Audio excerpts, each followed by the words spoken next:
What's up guys, welcome to another video. Today I will be unboxing a 2TB SSD hard drive, and this one is a portable, a T7, so it's a Samsung T7 SSD. So without further ado, let's open it up and let's see. Now I did open this when I was in the Best Buy just to make sure that I had everything in here.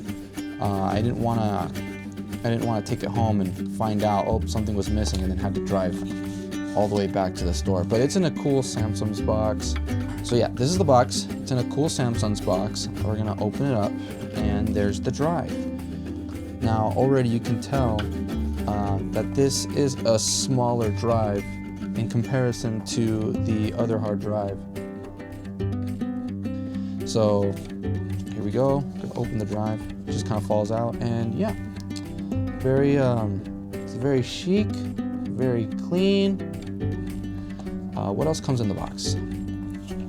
Right.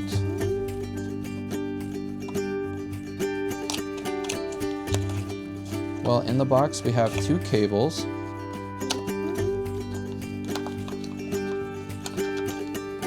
This, and then there's some literature.